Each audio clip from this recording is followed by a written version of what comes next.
Good morning, everybody, and welcome to the public session of day 2 of this part of the Citizens' Assembly here in Malahide. Today we're going to focus on the family in our society.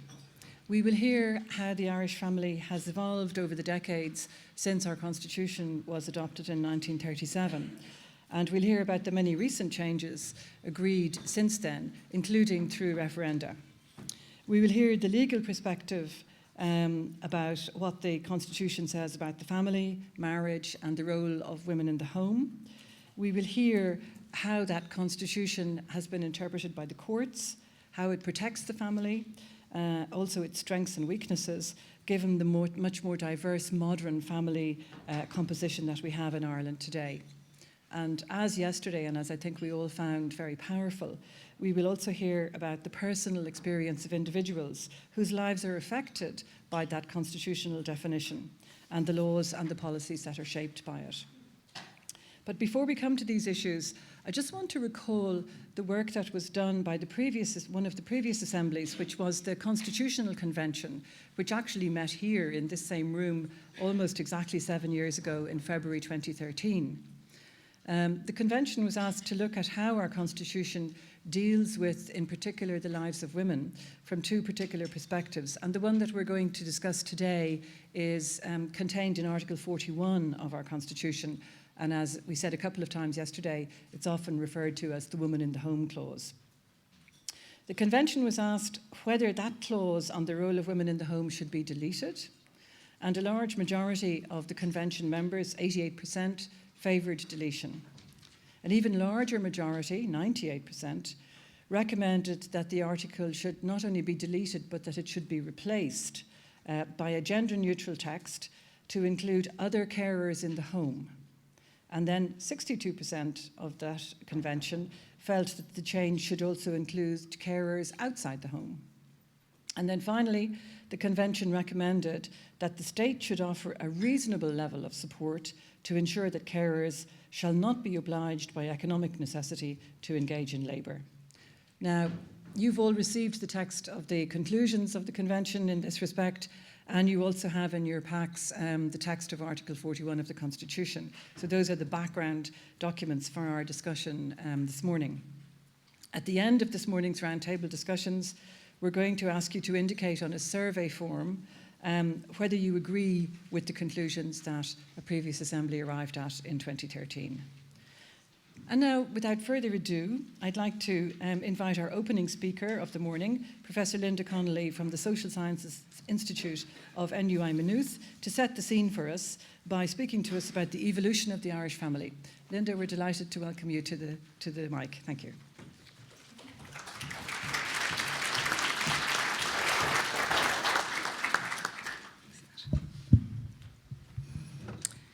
So, good morning, everyone. It's very nice to be here, particularly on a Sunday morning, speaking about family. I know we all have families, so I'm mindful of that. And I'm going to try and be as succinct as possible. Family is quite a complex topic, and it might look simplistic at face level, but I suppose when we begin, like everything, to drill down into the sociological trends in family life, we actually have quite a complicated picture.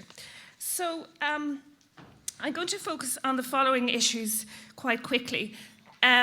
First of all, I suppose we're here today to talk about the constitutional definition of the family, but I'm going to talk about that for society. Secondly, really the main focus is how the family has changed over time. And as a social group, I think change is, I suppose, the most powerful metaphor in terms of looking at family life in the Irish context. Thirdly, I want to mention recognising family diversity, and in particular what we call the new types of family in society, what we might call blended families, cohabiting families, separated, reconstituted, one-parent and same-sex families as well. And then finally, I want to talk about the family and gender, and here I'm talking about not just the differences between sort of types or categories of families, but also differences within families as well. So the family has occupied, as we know, a core position in policy and public debate about the common good and national identity since the foundation of the state. The traditional family, for instance, was afforded, as we know from your documentation, a very special place in Article 41.1. And the state promises in that to protect the family and recognises, I suppose, the family, it's a lofty wording, inalienable and imprescriptible rights, antecedent and superior to all positive law.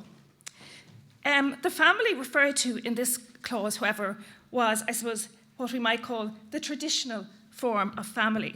And I think it's very important to be mindful when we use the term the family. I use it in inverted commas because we're looking at, I suppose, a category that is both subject constantly to change and is evolving.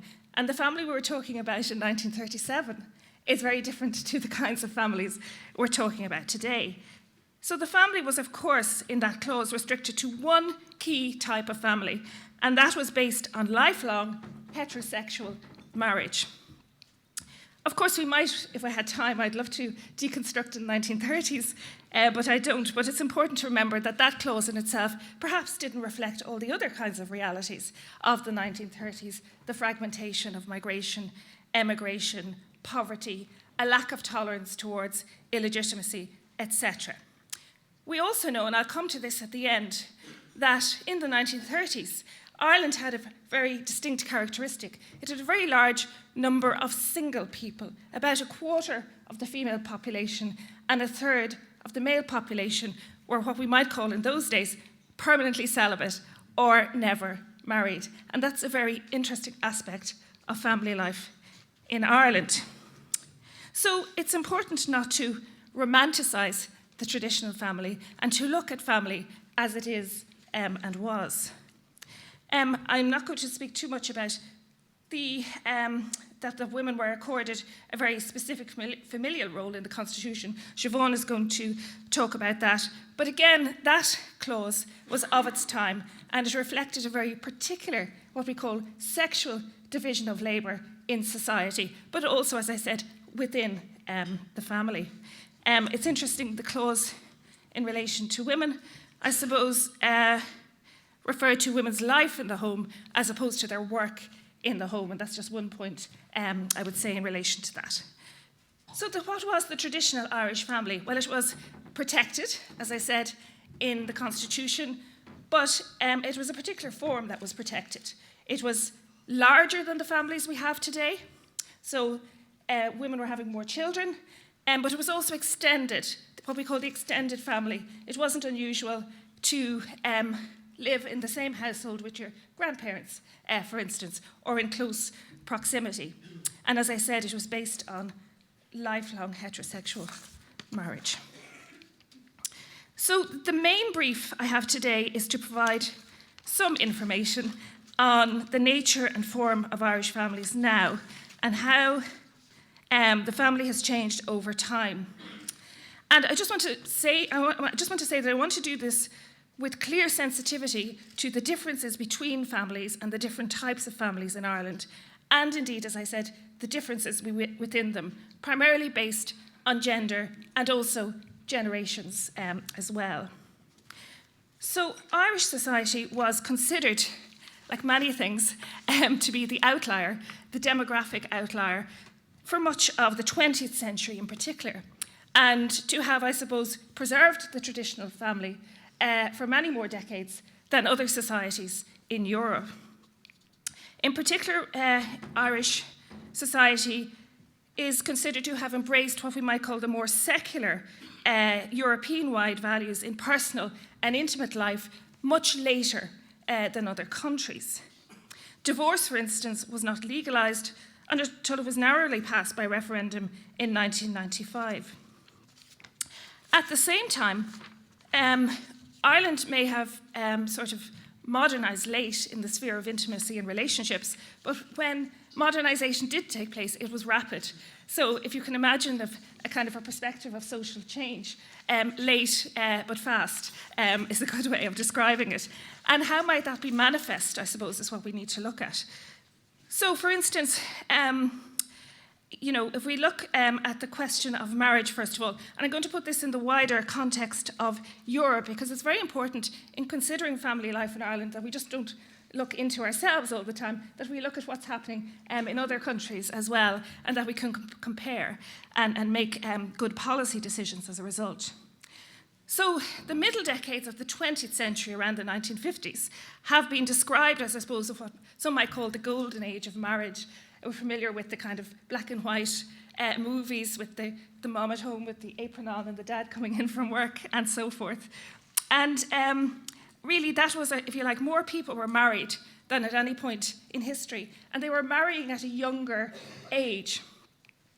But this, I suppose, idea of family has been fundamentally challenged by what we call the proliferation of more diverse expressions of family and personal life, and what some might call the weakening of marriage as what you could call the primary route into family formation.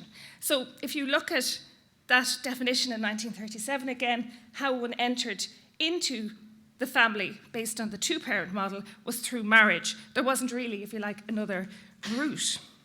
So today there are different routes into family formation.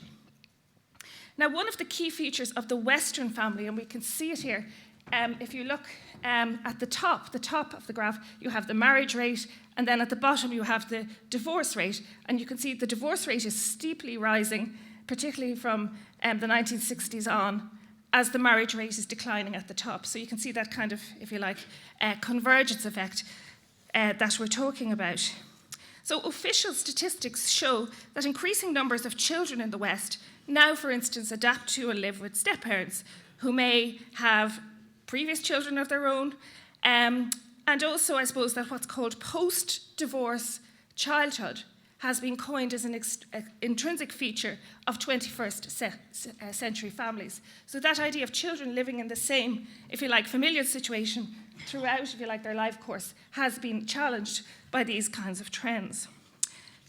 Likewise, recent decades have witnessed, for example, a greater acceptance of gay partnerships and same-sex families, for instance. And this is evident in Ireland since the early 90s, when homosexuality was decriminalised first, and then, of course, by 2015, when we got to the referendum on marriage. So the way I would phrase it is heterosexual marriage and biological reproduction no longer have a monopoly on family formation, and increasing numbers of children are also born outside of marriage or live with what we might call non-biological step-parents, or indeed non-biological parents more generally. In some Northern European societies, we also see that cohabitation is an established alternative to marriage, and more children are actually born inside than outside marriage. In France, for instance, 60% of children are born outside of the institution of marriage. So the Irish context then, I suppose, how do we compare, so to speak, in Ireland? Well, again, as I said, there is evidence of convergence in some indicators, but in others not. And divorce is actually one of them. The divorce rate in Ireland was, in fact, the lowest in Europe. We have a 2014 graph here, but also in subsequent years. And it showed, what we're showing really in statistics is that there's less than one divorce for every 1,000 people, 0.7 in every 1,000 to be exact. The only countries that compare are Malta and Montenegro. And this compares, for instance, with the UK, where the figure is closer to 1 in every 3 marriages ends in divorce. So if you could imagine in this room, if we were all to get married in the morning, a third of us in the UK would eventually get divorced. So that's a very high, if you like, divorce rate. But it's not the case in Ireland. So I suppose, I think, though, that post the divorce referendum of last year, it will be important in the future, if you like, to look at the statistics, because we have had quite a restricted divorce law in Ireland where you had to be separated for 5 years. But even at that, it is still quite a low rate of divorce. You can see it there on the graph, where Ireland is the green line at the bottom is the divorce rate, And then other countries, Spain, you can see, has a significantly, the line at the top has a significantly higher divorce rate than Ireland. So again, you can't say it's particularly a Catholic, perhaps, thing that other countries like Spain and Italy, etc., have much higher rates. In other areas, such as non-marital births and the crude marriage rate, however, the figures in Ireland are closer to what we call European averages or European norms. But again, I would put it in context because the marriage rate is very similar to the rest of Europe, but actually Ireland traditionally had lower marriage rates than other European countries for the reasons I outlined earlier. There was, if you like, a reluctance to marry throughout many decades of the 20th century, right up until the 1970s. Okay. So just to move on then, I suppose, very quickly so we've looked at divorces, marriages, and I just want to mention now births, and of course fertility, what we call fertility or births, is a very important part of family life, because I suppose things like the average size of family are a very important indicator of how to formulate social policies. So I talked about the traditional family being the larger family types. The average size of family in 1970 was 4. Today it's 2, between 1 and 2 children per woman are born. So families are shrinking in terms of the number of children being born. And so the general overall fertility rate in Europe has in fact steeply declined in recent decades, resulting in what we call an aging population, which again, we're all part of this. We're aging personally, but society is aging as well. We can't stop that. So this is very important, I suppose, social policy issue as well.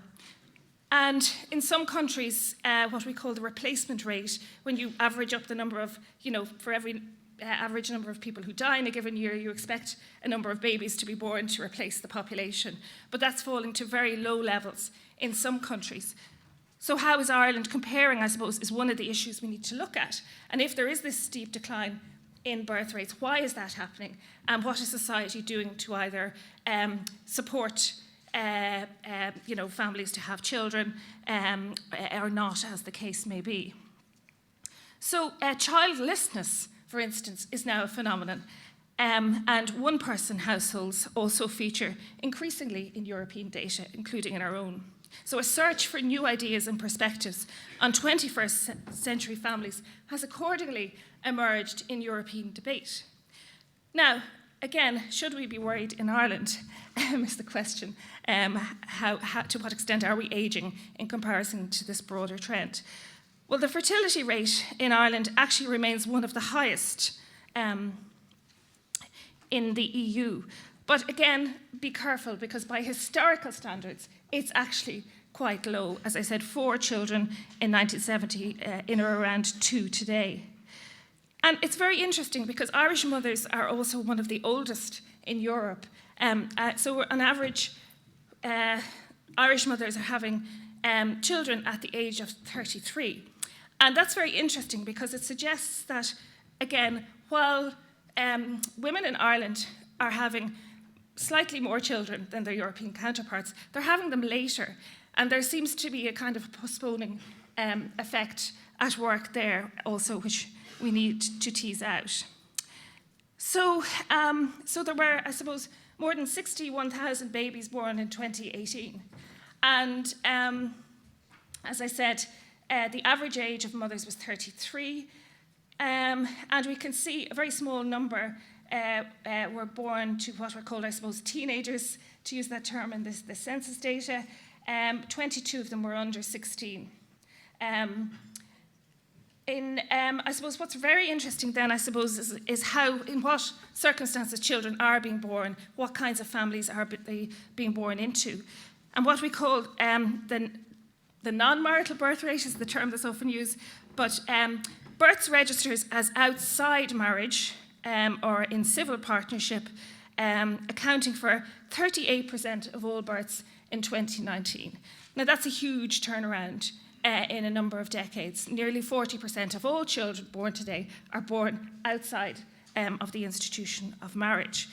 There's a very strong rural-urban difference.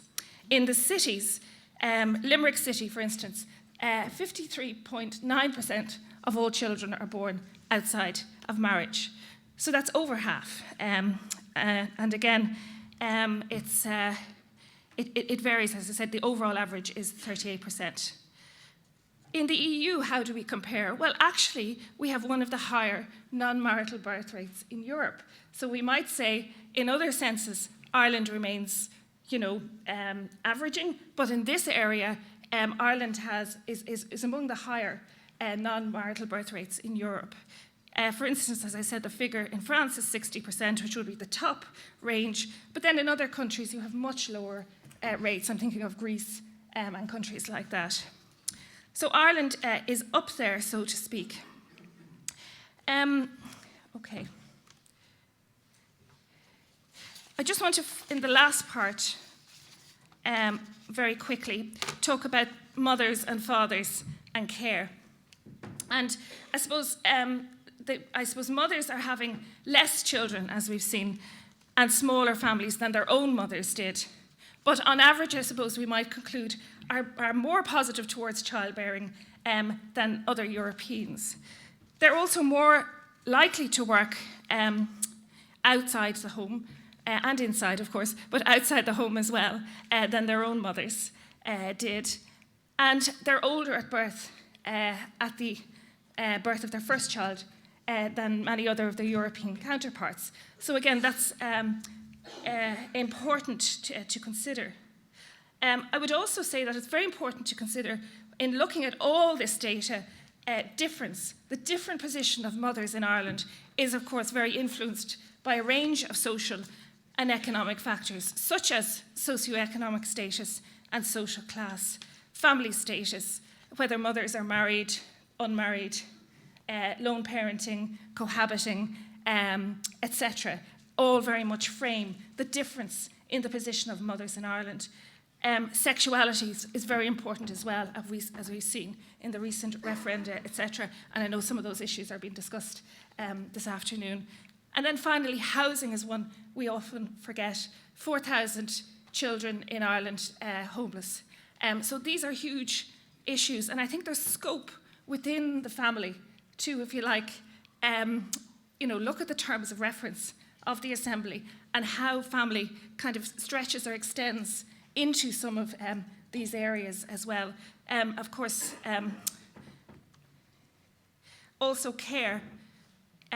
You saw this yesterday with the census data. I don't need to repeat it. 98% of those looking after home or family were women. And although the number of men has doubled in the last 10 years, it's still a tiny, tiny percentage.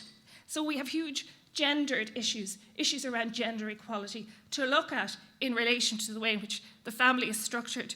We can look at the broad trends in relation to Europe, but we must also drill down into the categories: mothers in Ireland, children in Ireland, etc. 91% of lone parents were women in 2016, according to the census. And again, this isn't just slight variations in the data. These are overwhelming figures that are very important to consider. You look at, for example, the one-parent family payment, 98% of recipients are women. If we compare, I don't have time, the position of lone parents who are men and women, some very interesting differences there. More of the men in that category are widowed. And also they're much older on average than lone parents who are women in society.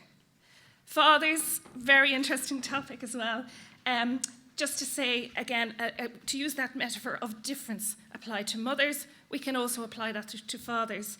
I picked just one figure out there, that a quarter of the children born in 2014, for instance, were born to non-Irish fathers. And again, if we're looking at how difference intersects with all these categories, I suppose ethnicity, race, and also residential status comes into this as well.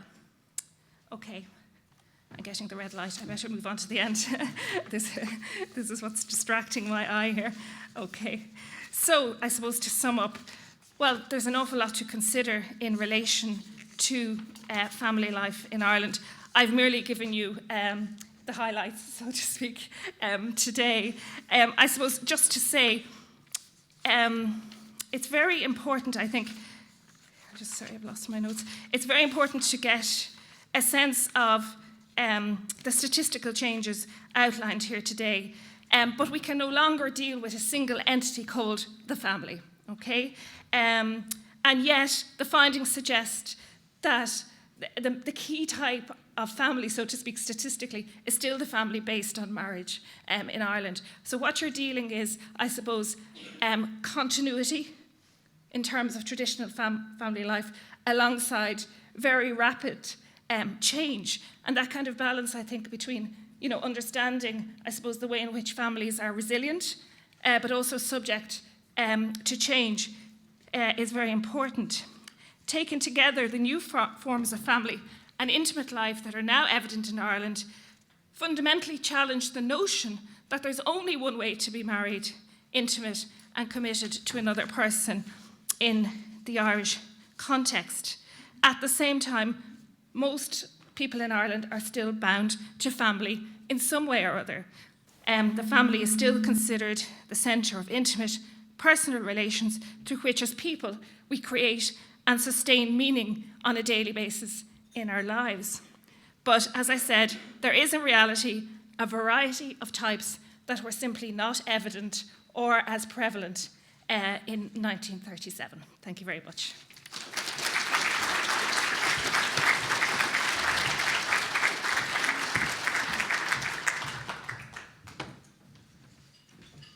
Thank you very much, Professor Connolly. That was fascinating, and I know you have a lot more data that we would have enjoyed listening to. So, and your presentation is put up on the web, and it will be available to not only the citizens in the room, but also to everybody. There's a wealth more information there that you'll have the time to look at afterwards, and it is fascinating. Now we're going to move on to hearing from Professor Siobhan Mullally, Director of the Irish Centre for Human Rights in the National University of Ireland, Galway. And as I said, she's going to speak to us about the family and the Constitution and the law. So, Professor Mullally, I'd like to welcome you now to the podium. Thank you.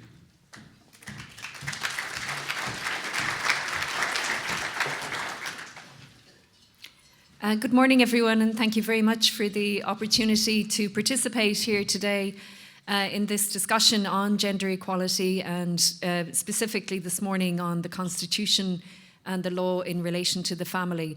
The questions that have been posed to you for discussion and that I'm going to centre on really look at what our constitutional provisions are on the family and how those have impacted on how we regulate and support different kinds of family units in Ireland.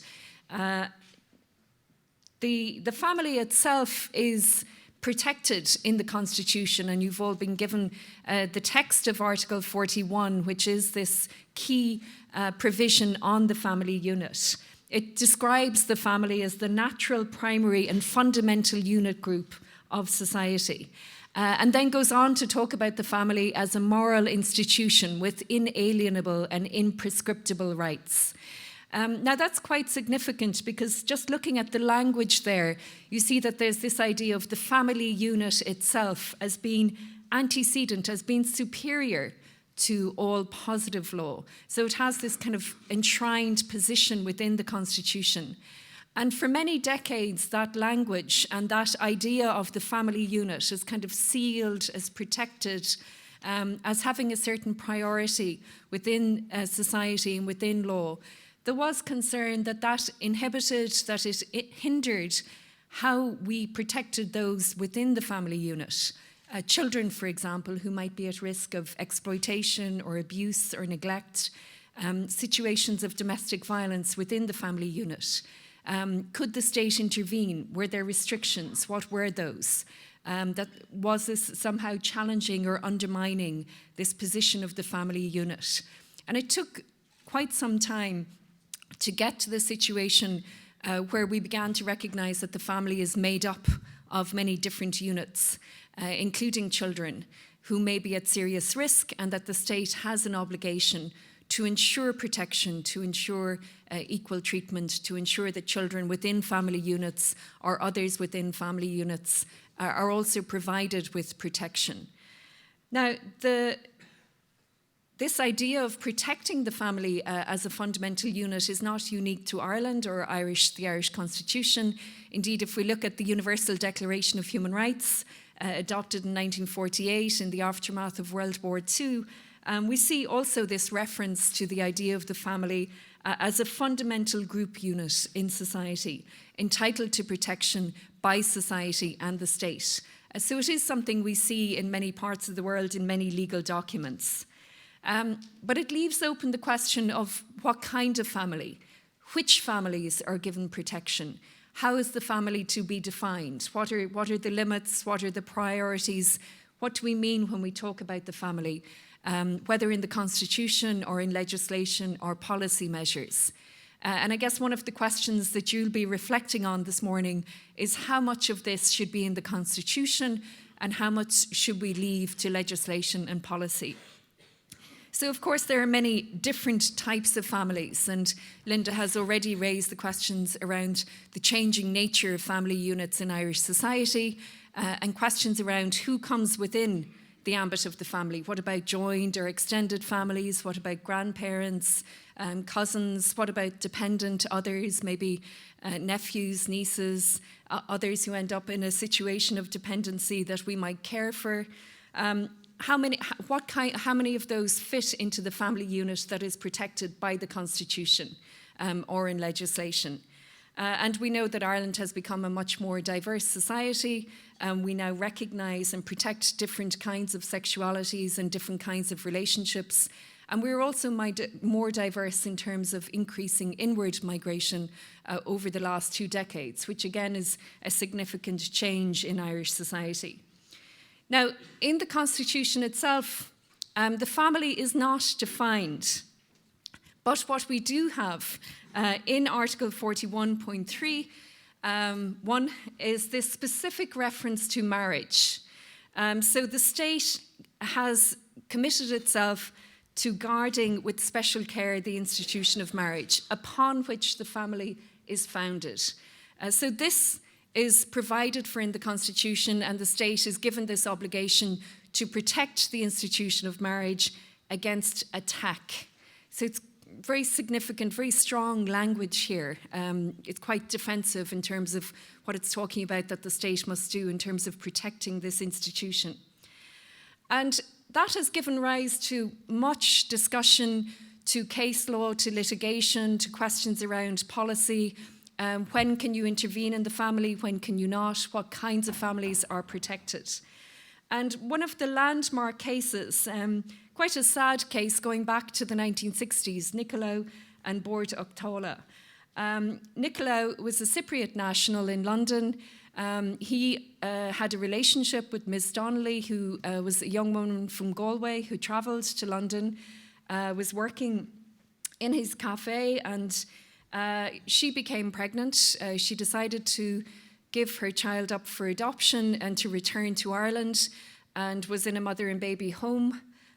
He didn't know initially about the pregnancy and only found out later when she returned to England, when they did briefly resume their relationship, that she was giving the child up for adoption. And this was without his consent. So he took legal proceedings to try to stop this, to prevent the adoption going ahead without his consent. He wanted to be given the position of guardian of care, to be recognised as the father of the child, and to not have his child going through for adoption. And the proceedings went all the way to the Supreme Court, and the court there was quite clear that as an unmarried father, he didn't have constitutional protection. Those rights that he was claiming couldn't prevent the adoption going ahead without his consent. And the court made a number of important statements that are still relevant today. Although we've had much constitutional change, much legislative change, these statements remain relevant. That the family that was protected in the Constitution is the family founded on marriage. and to give equal protection to an extramarital union, to a relationship that wasn't based on marriage, would not be giving effect to the pledge that is imposed on the state to guard with special care the institution of marriage. So you see the impact of that language on these proceedings and on his position as an unmarried father.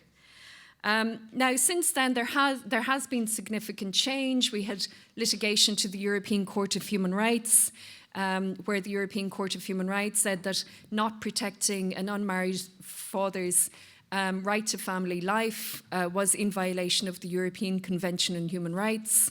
We've had legislation abolishing what was known as the status of legitimacy, the discrimination against children born outside of marriage. And of course, we've had a referendum protecting the rights of the child, the best interests of the child, and on marriage equality. So we have had significant change since then, but the Nicolau judgment remains relevant today, and I'll come back to that. So looking at some of those changes, marriage equality, already mentioned, the Constitution changed by referendum to allow for recognition of same-sex marriage. Marriage may be contracted in accordance with the law by two persons without distinction as to their sex. So that's a hugely significant change, and it was also hugely significant that it came about by referendum, demonstrating the popular will in favour of this change and recognition of different kinds of relationships. But it's still based on marriage. So again, that's the important point to note. And to give effect to the referendum and to the vote, we have had the Child and Family Relationships Act adopted in 2015, a very significant, huge piece of legislation making all kinds of changes with regard to family relationships. It's still not fully enacted into law, so not all parts of this legislation, although it was adopted in 2015, it's been implemented progressively and incrementally over time.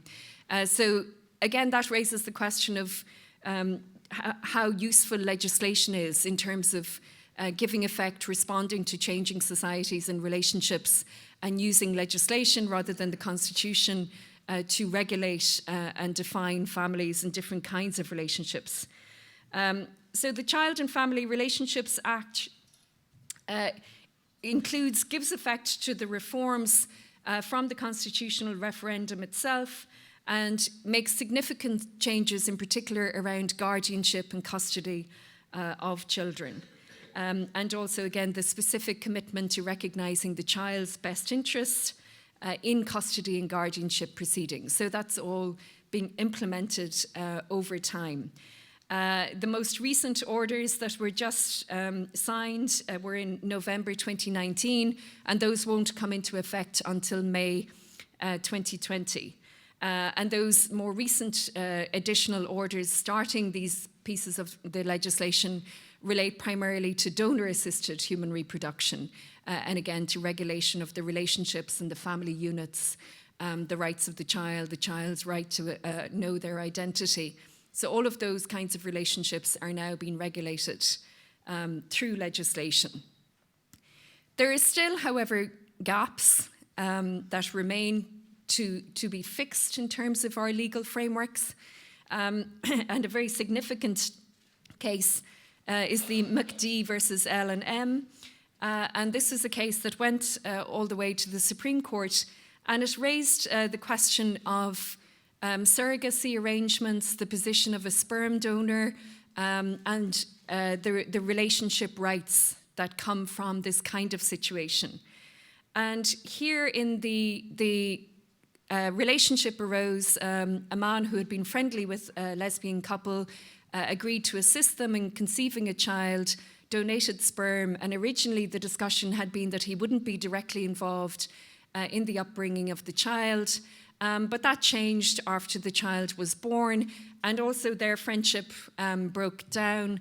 The couple had decided to move, to leave the country, and he brought legal proceedings to prevent that, and also to try to claim guardianship and access to the child that was born.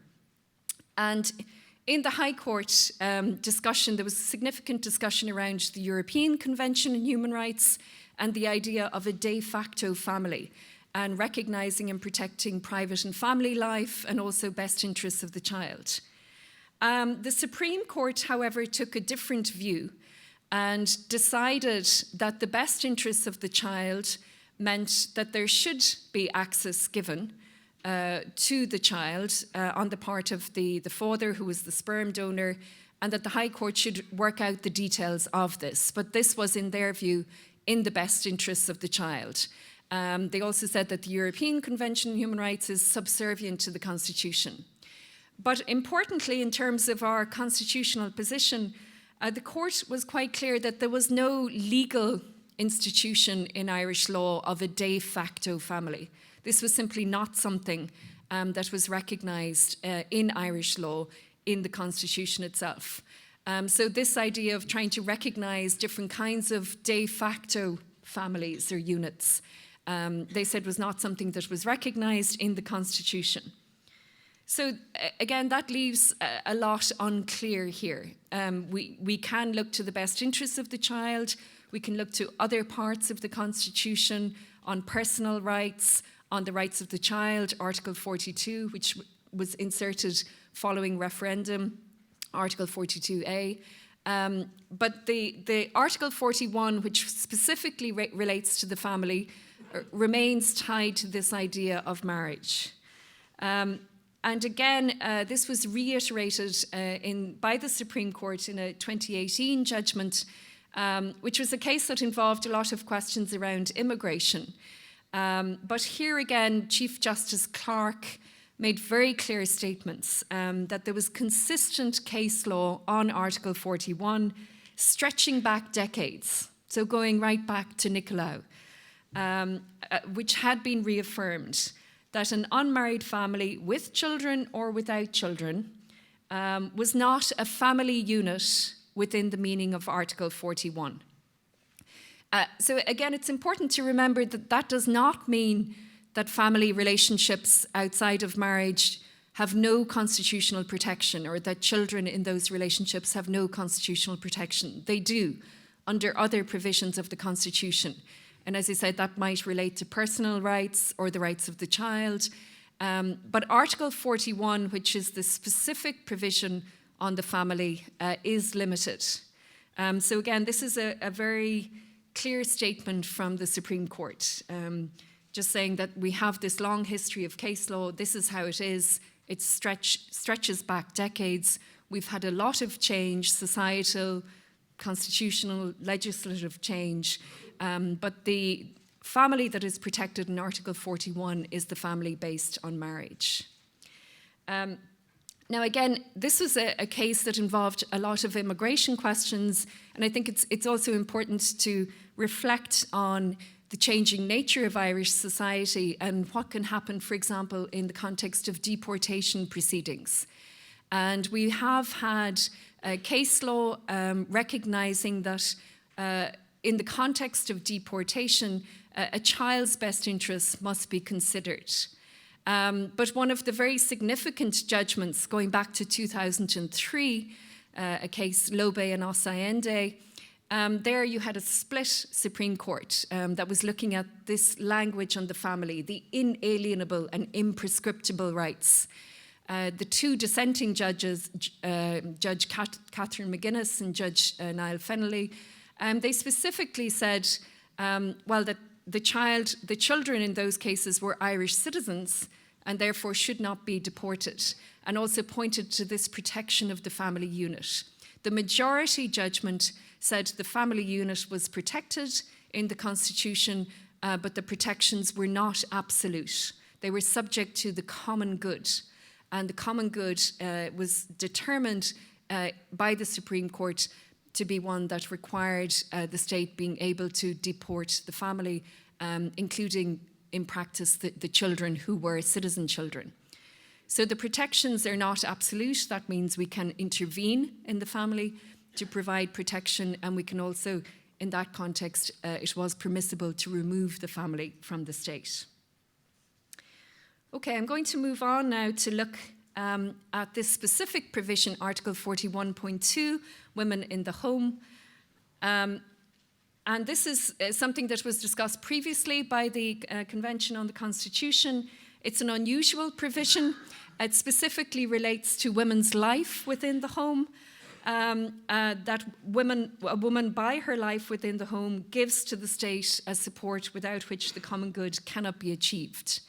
Now, even at the time of putting this provision into the Constitution in 1937, it was highly controversial. Many women, as you know, participated in the struggle for independence, were highly involved and active in political life, and objected very strongly to this provision. It was seen as positioning women within the home, but not recognising all of the other facets of women's lives. It's also very gender specific, and there were objections that it was conflating womanhood and motherhood, that all mixed in together, but also that it seemed to be fixing women's lives within the home. Now, a different interpretation of that is one that was given by Justice Denham, as she then was in the Sinnott case. This was a case brought by Jamie Sinnott, a young man with severe autism, and his mother, Kathy Sinnott. They were arguing in relation to the education rights and supports to be given to Jamie beyond the age of 18. But Kathy Sinnott was also arguing that her rights as a carer, a full-time carer, and she was drawing on Article 41.2, should be given more support and recognition by the state. And Justice Denham said that Article 41.2 was about recognising the significant role played by wives and mothers in the home, and that it didn't exclude women and mothers from other roles and activities.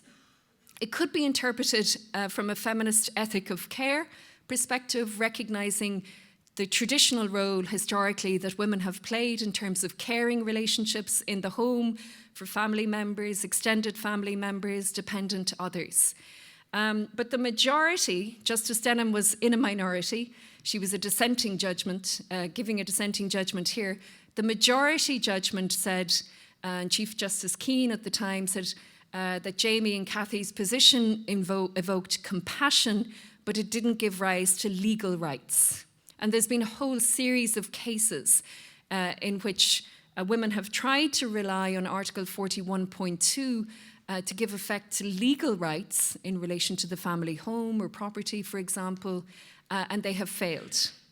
So it's been interpreted as a broad kind of symbolic reference, but not as giving rise to legal rights to support the role of carers, and specifically women as carers in the home. So it hasn't been given that kind of recognition in law. It's been widely criticised by UN bodies. Here, the UN Committee on Discrimination Against Women in 2017 criticised Ireland because of the traditional stereotypes that were perpetuated by Article 41.2, and urged the committee to remove this, urged Ireland to remove this stereotypical language. The Convention on the Constitution in 2013, as the chairperson noted earlier, voted very overwhelmingly to make this provision gender neutral, to retain a reference to the role of carers, but to make it gender neutral. So that was very significant. But most of the debate, and I participated in it at the time, was around whether or not there should be a specific obligation included in the Constitution placed on the state to support the role of carers. So trying to give more teeth, if you like, to Article 41.2. And there were different votes, different percentages here. It's a bit like the outcome of our recent election. But the most number, 35%, voted in favour of putting into the Constitution a requirement that the state provided a reasonable level of support for carers. So imposing a positive obligation on the state to provide support, to allocate resources. And that's what most of the discussion was around at that time. The Irish Human Rights and Equality Commission has produced a policy paper saying, again, Article 41.2 should be gender neutral. that family life should be understood as encompassing a wide range of family relationships, including families outside of the home, members outside of the home. And Article 41.2 should be amended to recognise and support care work. And just to conclude, following on from the previous Convention on the Constitution, a task force was set up that looked at 3 different options. One was replace the text of Article 41.2, make it gender neutral, refer to caring for others, but only within the home. So not looking at care roles outside of the home, for example, where somebody may be in a residential institution. Option 2 was just to keep a very general reference in Article 41.2 and then to put into the directive principles of the Constitution, which are in Article 45, a reference to ensuring support. The significance of that is that Article 45 is not enforceable in the courts. They are called the directive principles. They're not enforceable in the courts. They can be referred to, but they can't give rise to legal rights. So it's quite different from what the Convention on the Constitution had preferred in 2013. And the final option to conclude was simply to delete Article 41.2 in its entirety and to leave that. Okay, thank you very much.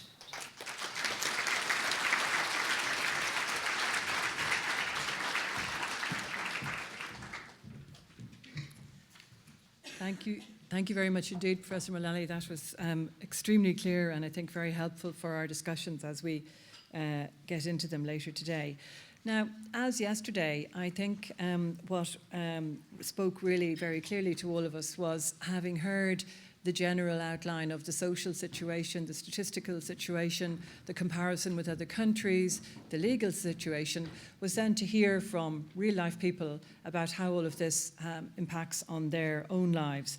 And I'm delighted that 3 brave people have volunteered to come this morning and talk to us about their personal experiences.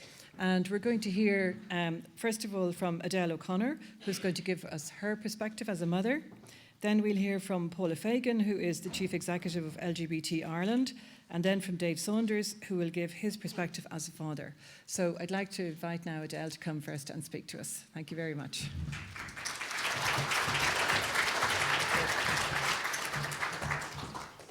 Thanks. Good morning. Thank you for inviting me to speak here today.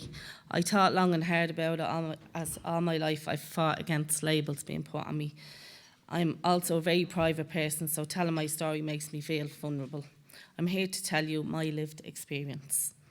When I was born in 1972, my mother wore a wedding ring even though she was not married. The shame surrounding having a baby out of wedlock in Ireland was huge. She did not want to bring shame onto her family. She didn't want the neighbours finding out. When you look at the definition of illegitimate and words related to it, I can understand why my mother wore a wedding ring. Before I was 2 years old, my parents got married and I became legitimate, or in other words, legal. As a young girl, I did not dream of growing up and becoming a lone parent. I dreamt of the fairy tale that a lot of young girls dream of, to grow up, have my own home, get married and have children. Fast forward to when I was 21 years old. I had a happy childhood, a great education, and I was working very successfully in the IT sector. I was living with my boyfriend and we were very much in love. When we discovered I was pregnant, we were surprised but delighted. Rather than saving for a wedding, we saved for and bought a house. My daughter was born in October 1994 and it was the happiest day of my life, and still my proudest achievement. We decided to give her father's surname, as we knew we would eventually get married. Shortly after she was born, the relationship broke down and we decided to part. I was left with a new baby and a mortgage on my own. I realised then that the fairy tale was over. I became a lone parent family. I tried to make the best of it. My mortgage and my childcare costs were equal.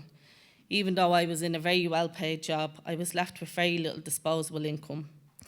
The struggle was daily, as I'm sure it is for many families today. The unexpected came when I had to deal with statutory agencies and assumptions and judgments were made of me. During my daughter's education, parent-teacher meetings, etc., I was called Mrs. and my ex's surname. When I corrected them and said Miss, I would get that look. I imagined they would be thinking she's one of those single, unmarried mothers. These stereotypical responses came from different members of society. I would hear statements such as, you made your bed so you can lie in it, or you shouldn't have gotten yourself pregnant. Well, I didn't do it on my own.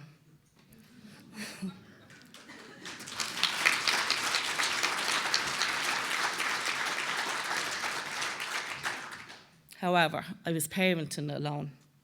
Even though my daughter had a relationship with her father all through her life and still does, most of the difficult decisions were left to me. When I was travelling outside of the country, I needed a letter for permission from her father to bring my child with me because she had a different surname than me. My story mirrors a lot of stories. I have a voice today for a cohort of society who are voiceless most of the time. A description of the Irish Constitution from the Citizens' Information states that the Constitution establishes the branches or organs of government. It established the courts and it sets out how those institutions should be run. It also describes the fundamental rights of every Irish citizen. Article 41 of the Constitution of Ireland protects the rights of the family and contains several provisions imposing duties on the state. Point 1 recognises the family as the natural, primary and fundamental unit of society. As Professor Siobhan Mullally said in her presentation, point 3.1 obliges the state to guard with special care the institution of marriage on which the family is founded. The family is founded on marriage. As you can see from Article 41.3.1, the family is founded on the institution of marriage. Because I chose not to marry, does that make me and my child not a family? I have to disagree and say that my family unit is very strong, and I'm disappointed, as stated in the definition of the Constitution, that my family is abnormal or wrong or illegal in some way because we don't fit into the definition of the traditional family as stated. Surely the question should be, what's the fundamental rights of every Irish citizen?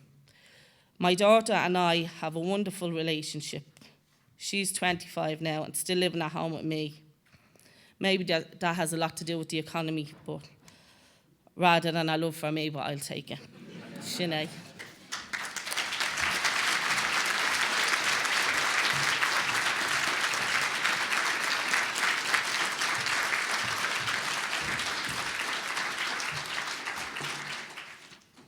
Good morning. My name is Paula Fagan and I want to talk to you this morning about the issues facing lesbian, gay, bi and transgender families. Speaking firstly in a personal capacity, I've been with my partner Denise for 17 years. I'm already emotional. I don't know why I'm emotional about that, sorry. We have two sons. Our eldest son is turning 14 and our youngest son is 10 years old.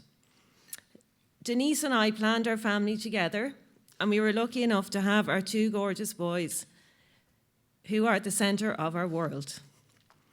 We have the same joys and the same challenges as other families living in Ireland today.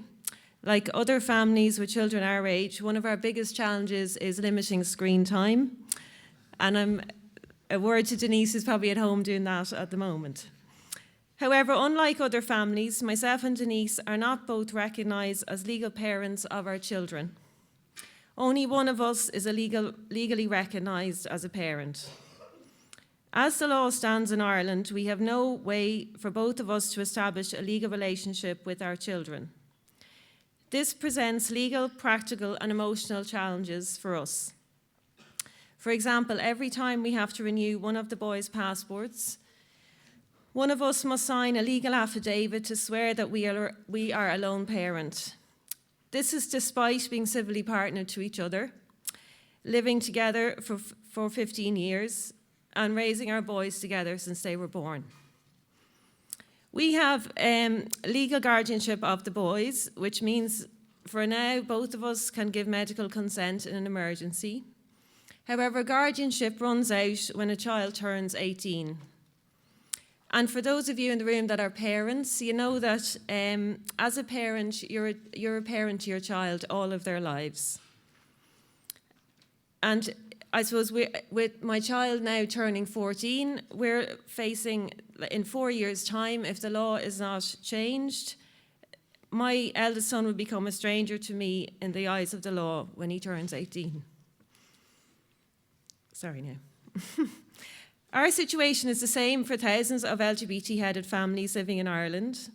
In my professional role, I work for LGBT Ireland, which is an advocacy organisation working to improve the rights and inclusion of LGBT people and their families. We've been working with the government to bring in legislation that recognises families like ours, and as the last speaker outlined, the legislation called the Children and Family Relationships Act, which will fully come into force in May 2020, will mean that some same-sex parents will be able to establish a legal parental relationship with their children. This is obviously very welcome. However, this law does not cover all LGBT families, and it will not cover our family, for example. And it highlights the fundamental difficulties for legislators in this area.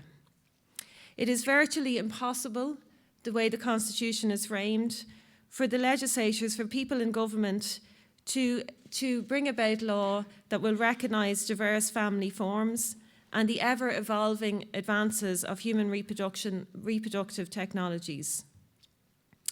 The Constitution needs to recognise, protect and uphold what matters in a family, which is not the gender of the parents or the number of parents.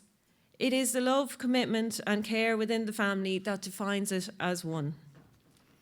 In the case of children being raised by same-sex parents, putting the children at the centre of law reform is what matters. Recognising those who care and protect their children every day is in their best interest.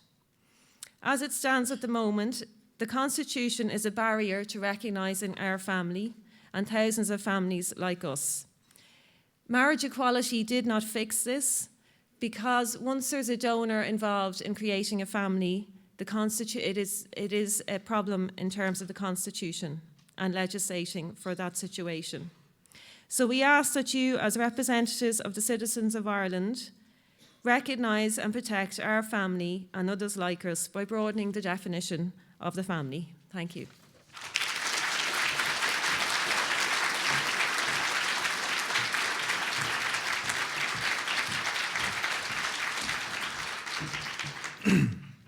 Good morning, delighted to be here.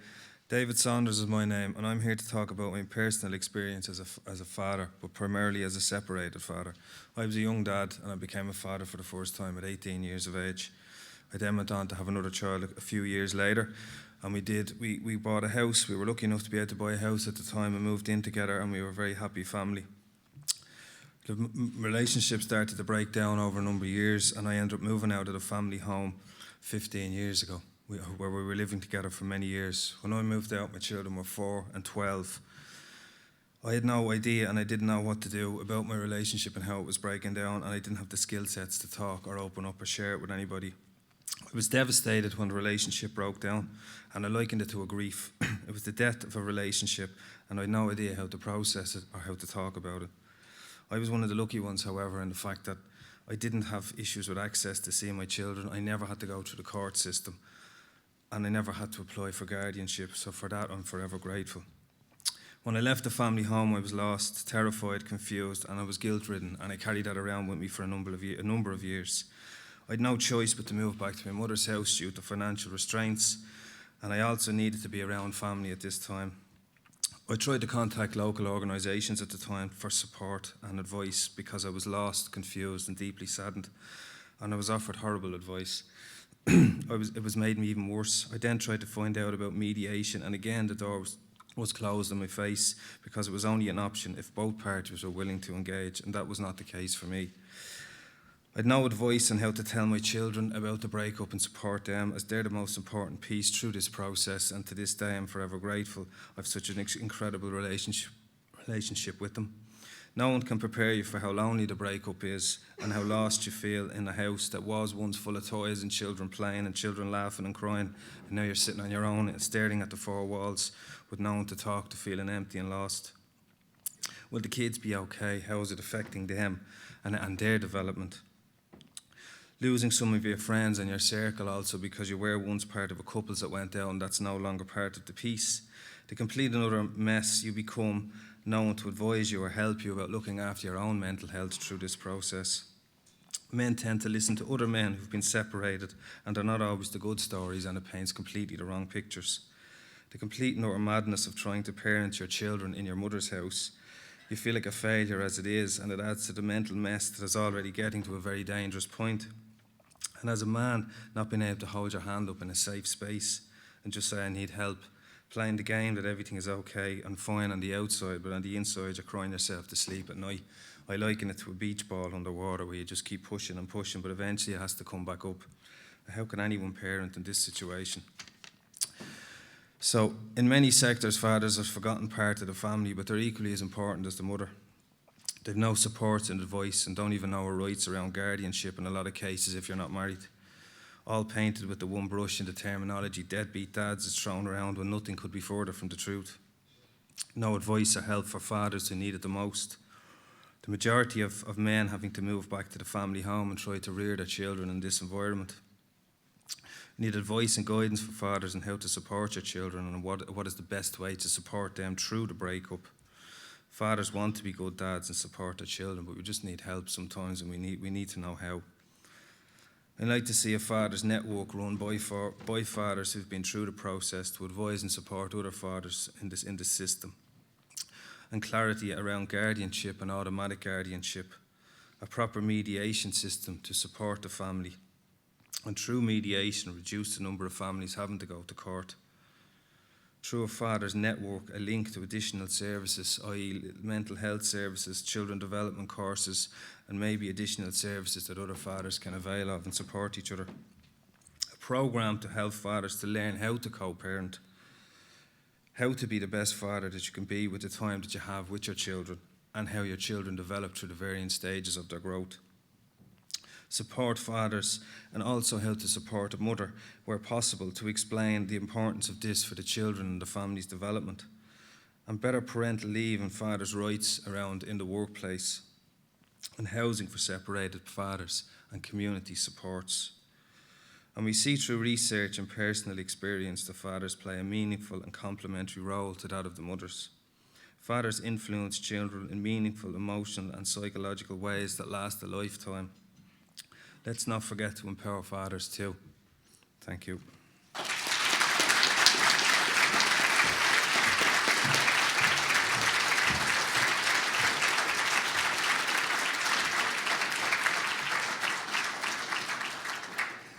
Thank you very much. I want to thank Linda and Siobhan for sharing their expertise with us, but I want particularly and especially to thank Adele, Paula and Dave for being brave to come up. It's not easy to come up and talk about your personal experience.